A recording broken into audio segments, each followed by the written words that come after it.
Welcome back to my YouTube channel. So title के हिसाब से आप लोगों को पता ही होगा कि हम लोग कहाँ हैं। अभी हम लोग है कुलधारा हॉन्टेड प्लेस पर और अब हम इस जगह को एक्सप्लोर करेंगे। तो चलिए हम एक्सप्लोर करते हैं कुलधारा हॉन्टेड प्लेस को। और इस जगह को हॉन्टेड इसलिए कहा जाता है क्योंकि यहाँ पे भूत और सब कुछ है, ऐसा कहा जाता है। बट हम इसकी स्टोरी पूरी सुनेंगे हमारे टूरिस्ट गाइड से। अब हॉन्टेड विलेज इसको नाम दिया है यहाँ के लोगों ने, और इसको क्या गांव कहते हैं। इसका जो इसकी जो देखने में जैसे लग रहा है ना, कि वाकई में इसी तरह लग रहा है कि एक तरह से खंडर है। लेकिन ये हॉन्टेड हुआ कैसे, ये भूतिया गांव बना कैसे, किसने बसाया था ये कुलधरा। कुल मतलब कहते हैं एक व्यक्तियों का समूह, और धरा कहते हैं उनकी जमीन। ये कुलधरा गांव बसाने वाले कोई और नहीं थे, ये पालीवाल जाति के ब्राह्मण लोग थे। और इस गांव की बसावट हुई थी 14वीं और 15वीं शताब्दी में। पालीवाल जाति के ब्राह्मण लोग कहीं से घूमते घूमते जैसलमेर शहर में आ गए थे। यहाँ आने के बाद में जब इन्होंने यहाँ के राजाओं से अपने लिए रहने के लिए आसरा मांगा, तो यहाँ के राजा उनकी मदद करने में पूरी तरह से असमर्थ थे। क्योंकि उसका कारण था कि उस समय जैसलमेर सिल्क रूट का एक बहुत बड़ा पार्ट था। ये कैमल कारवां का एक बहुत बड़ा रूट था, यहाँ से बिजनेस चलता था कैमल कारवां पे। तो जैसलमेर के जो महाराजा थे ये तो खुद जैन कम्युनिटी के ऊपर डिपेंड थे, जो इनको टैक्स देते थे, इनको डोनेशन देते थे। और यहाँ के राजा को और कोई सोर्स ऑफ इनकम नहीं था, तो वो इनकी मदद नहीं कर सकते थे। तब राजा ने इनको यही कहा कि भाई मैं आपकी मदद तो ऐसे तो कुछ नहीं कर सकता हूँ, लेकिन मेरे पास इतना बड़ा स्टेट है, लैंड है इतना काफ़ी, आपको जहाँ जाना चाहो अपने हिसाब से जाके आप अपने हिसाब से अपना गुजारा कर लो। तब ये लोग जैसलमेर शहर से घूमते घूमते जैसलमेर हेड क्वार्टर से करीबन 14-15 किलोमीटर दूर इस जगह पे आके इन्होंने यहाँ पे बसना शुरू किया। और धीरे धीरे करते करते काम करते करते विद इन 100 ईयर्स के अंदर ये लोग इतने कैपेबल हो गए कि इन्होंने एक बहुत बड़ा, जो आज की तारीख में इतिहास हो गया है, एक उस इतिहास की रचना कर दी। उन्होंने क्या किया कि ये लोग पहले ऐसे लोग थे जिन्होंने उस समय बारिश के पानी को रोक के, रेन वाटर को स्टोरेज करके उससे खेती बाड़ी का काम शुरू किया। खेती बाड़ी का काम करते करते ये लोग एनिमल बिकने पे आ गए, जानवरों की खरीद फरोख्त पे। उसके बाद उन्होंने घोड़ों का बिजनेस किया। उसके बाद का बिजनेस धीरे धीरे बढ़ते बढ़ते ये लोग भी उसी के साथ अटैच हो गए, जैन व्यापारियों के साथ में, जो ये सिल्क रूट के जरिए ये लोग बिजनेस करते थे, चांदी का, अफीम का, हीरे जवाहरात, सोने का, ये उसके साथ अटैच हो गए। जैसलमेर के राजाओं को इसके बारे में कोई जानकारी नहीं थी, ना ये कभी राजा के पास गए, ना राजा के तरफ से कोई प्रतिनिधि इनके पास में आया। ये लोग आराम से अपना जीवन बसर करते थे। एक गांव था उनका कुलधरा। धीरे धीरे करते करते उन्होंने अगले 200 सालों के अंदर इस तरह के करीब इनके 84 गांव बन गए थे, जो कुलधरा के करीबन 20 से 25 किलोमीटर के एरिया के अंदर है। तो इनको 24 गाँव का खेड़ा भी बोलते हैं।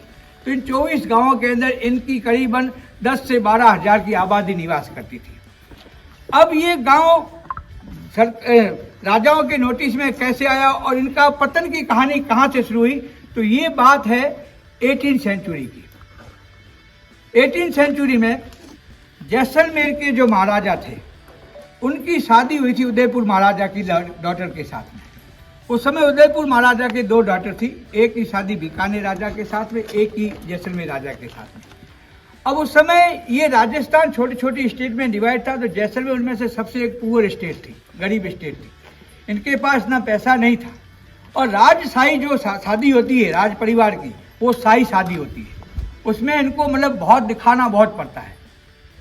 तो जब ये लोग बारात लेके वहाँ गए, वहाँ जाके इनको पता पड़ा कि भाई बीकानेर से भी बारात आई है।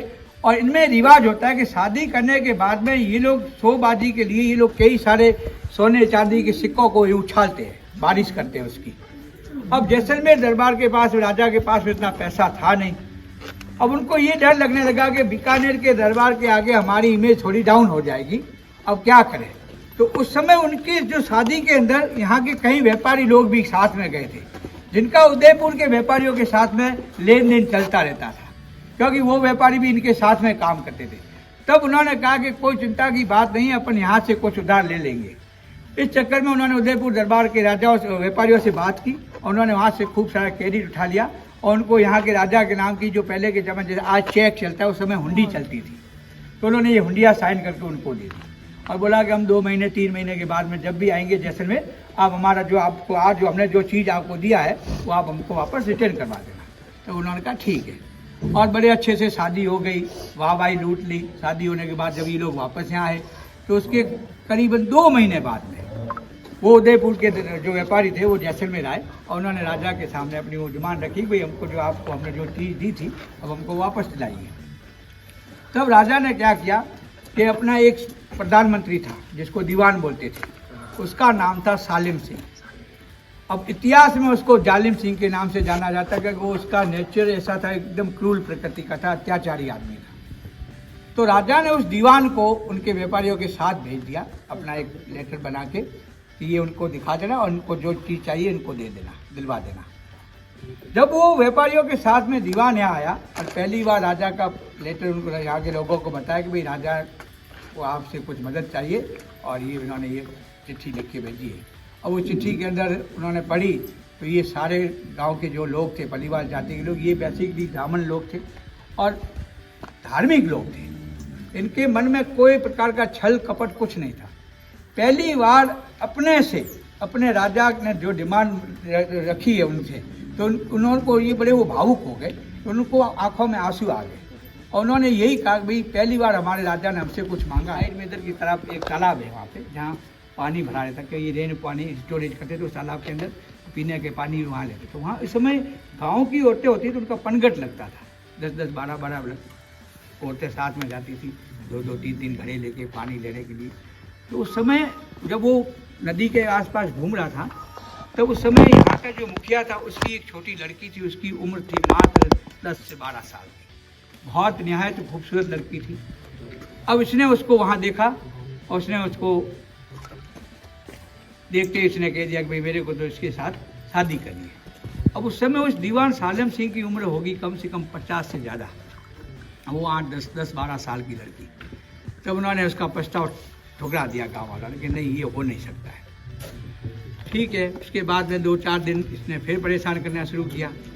अब इसने तो वो डिमांड रख दी कि नहीं मेरे को तो इससे शादी करनी है, नहीं तो मैं आपके इसको उठा के ले जाऊंगा, आपके घरों को जला दूंगा, आपके खेत खलिहानों को जला दूंगा। आखिर एक दिन उसने मौका दे के उसको किडनैप करके उठा के ले गया। गांव वाले पीछा करके आगे पीछे उसको छुड़ा के लाया, उसको एक वार्निंग दे दी कि तू हमारा दीवान है, प्रधानमंत्री है, इसलिए हम तेरा लिहाज करके तेरे को छोड़ रहे हैं, लेकिन दोबारा ऐसी गलती मत करना और हमारे गांव में कभी आना मत। और उस दिन के बाद इसने इतने जुल्म और बढ़ा दिए, इनके घरों में आग लगानी शुरू कर दी, इनके खेतों में आग लगानी शुरू कर दी, इनके साथ मारपीट करने लगा। रोजाना कुछ न कुछ करते करते ये लोग बराबर 1 साल तक उसके अत्याचारों को सहन करते रहे। आखिर में एक दिन इन 84 गांव के लोगों ने मिलकर एक मीटिंग की। ये पास में मंदिर है कृष्ण भगवान का जिसके अंदर मूर्ति नहीं है, अभी आप देखोगे मूर्ति नहीं है, वो खाली स्ट्रक्चर बना हुआ है। इस मंदिर में पूर्णिमा के दिन रात को, जिस दिन फुल मून होता है, उस आधी रात को 84 गांव के सारे लोग यहाँ आसपास इकट्ठे होके उन सब ने मीटिंग की और मीटिंग करने के बाद में ये निर्णय लिया कि भाई अब अपना इस जगह से दाना पानी उठ गया है और अब अपने को यहाँ नहीं रहना है। तो इन्होंने कहा कि हम आए थे खाली हाथ, हम लोग जाएंगे भी यहाँ से खाली हाथ, क्योंकि अपने जो कुछ लिया था उसी जगह से लिया था, उसी को यहीं छोड़ के अपन यहाँ से निकल जाएंगे। ठीक साहब, उन्होंने मीटिंग करने के बाद में सब लोग अपने अपने घरों में गए और ये लोग ब्राह्मण लोग थे, पूजा पाठी तो थे ही, घर में गंगा जल रहता था। सब लोग अपने घर से एक वो कलश में गंगा जल लेके अपने अपने घरों को, खेतों को क्रस्ट कर दिया, मतलब स्थापित करके। और एक उसी आधी रात को ये 84 के 84 गाँव यहाँ से पलायन कर गए। अब वो कहाँ गए इसके बारे में आज तक किसी को पता नहीं पड़ा है। कहीं जमीन निकल गई या आसमान निकल गया, आज तक उनका पता नहीं पड़ा कि वो गए तो गए का। 84 गाँव के 10 से 12 हज़ार लोग थे। ये लोग चले गए। दूसरे दिन फिर वो सालिम सिंह आया, उसने देखा खेत के पूरा खाली पड़ा है, उसको जितना चाहिए था उसको निकाल के लेके गया। क्रस्ट गाँव था, इसकी वजह से उसका एंड बहुत बुरा हुआ। सालिम सिंह जो था उसको इस पलीवाल ब्राह्मण लोगों का इतना भयंकर श्राप लगा कि उसकी मौत भी बड़ी दयनीय हालत में हुई, तो तड़प तड़प के मरा है। आज भी उसके परिवार में उसके श्राप को भुगत रहे। आज भी उसके परिवार में जो जनरेशन आ रही है ना, उनमें 1-2 ऐसे ही होते हैं विकृत माइंड के, तो उनको अभी भी लगा हुआ है। और अब ये गांव धीरे धीरे उजाड़ हो गया समय के अनुसार, कभी भूकंप में, कभी आंधियों में, तूफान में, तो ये मकान धीरे धीरे करके गिर गए। इन मकानों का स्ट्रक्चर आप अभी थोड़ा मुआवना करोगे, देखोगे, ये एक ऐसे आर्किटेक्ट थे, ये पढ़े लिखे नहीं थे, ये नहीं थे, लेकिन इनके मकानों का जो वास्तु है ना, वो आज भी इन्हीं वास्तु को देख के लोग, वास्तुशास्त्र के हिसाब से लोग मकान बनाते हैं। इनके मकानों का सिस्टम ऐसा था कि हर घर से दूसरा घर सट के होता था, हर घर के अंदर से दूसरे घर में जाने के लिए कितना खिड़की हुआ करता था कि कभी कोई घर में मेहमान आ गया, आपसे अगर किसी ने दूध मांग लिया, आपके घर में दूध नहीं है, तो मेहमान को ये नहीं जता था कि मेरे घर में दूध नहीं है, पीछे से रास्ते से जाके किसी के घर से लेके आके आपकी डिमांड। ये कुलधारा का पूरा हिस्ट्री लिखा हुआ है और ये नीचे हिंदी में लिखा है, इंग्लिश में लिखा है, और ये पूरा मैप बनाया हुआ है, दिख रहा होगा ना आपको।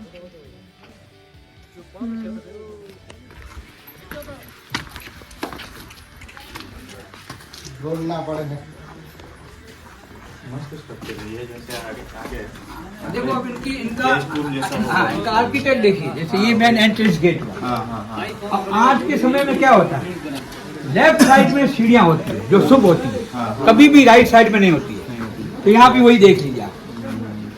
और राइट साइड में खाल, हमारे यहाँ मारवाड़ी में, राजस्थान में कहावत है कि जीवनी नाल खाल और दावी नाल, मतलब लेफ्ट साइड में जो नाल होती है वो शुभ रहती है, और ये खाल जो है जिसमें पानी आता है ऊपर से बारिश का, अच्छा, वो हमेशा राइट साइड में, ईशान कोने में पानी रहता है। दूसरा इनके एक चीज देखिए, हर जैसे ये इनका गेस्ट रूम हुआ करता था, जैसे गेस्ट आते तो उनको यहीं बिठाया जाता था, मैं समझ गया, ठीक है। उसके हर गेट के पास में आपको दीवार में देखो एक विंडो मिलेगी, देखिए, जो एक घर से दूसरे घर में जाने का किसी को पता ही नहीं पड़े, ताकि कोई कभी गेस्ट के सामने ये नहीं लगे कि भाई इनके कोई चीज नहीं है तो ये कहीं से मांग के लाए।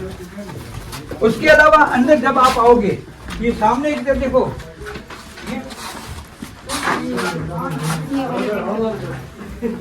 ये वाली સામા ચીડિયા બધા રૂમ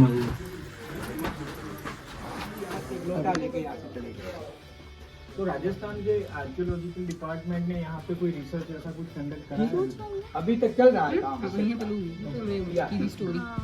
निकले हैं, कई जगह आया गया है। अब अभी जैसे कई मकान जैसे बनाए जैसे रेनोवेट किए, उनमें से कई चीजें मिली है। सर आपने बताया कि वो पालीवाल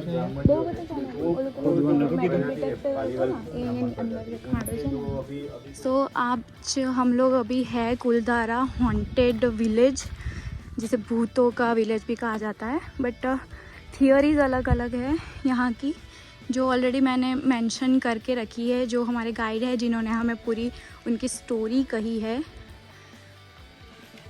बहुत ही कहा जाता है कि ये जो विलेज है ना, वो वास्तु शास्त्र के हिसाब से, यानी उन्होंने अपने घर बनाए हुए हैं।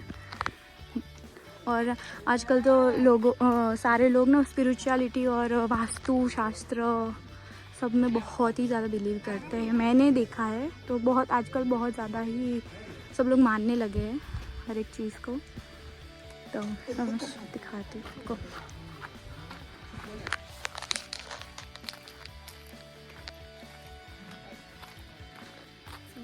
ये सारे विलेज ही थे, ये सारे घर ही थे, बट है ना अभी सारे खंडर हो चुके हैं, टूट चुके हैं, क्योंकि यहाँ के लोग अब कहाँ गए किसी को कुछ नहीं पता। एज आई यू नो कि आप लोगों को आगे गाइड्स ने कहा ही होगा, जो मैं आगे वीडियो डालूँगी, मेंशन करूँगी। और ये पूरी ना बाउंड्री बना के रखी है।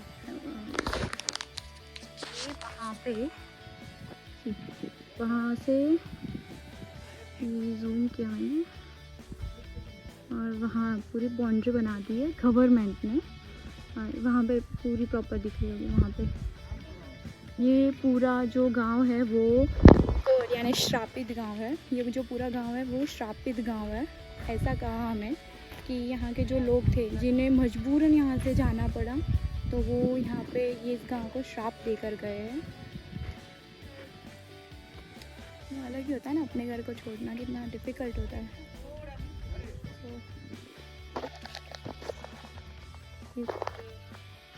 यानी ये पूरा गांव जितना बचा हुआ है बहुत ही अच्छा है और यहाँ पे पूरा आर्ट और सब कुछ किया हुआ है। मुझे तो आर्ट का बहुत शौक है, सो मुझे बहुत पसंद आया। Thank you so much and follow, like, subscribe and follow me in Instagram।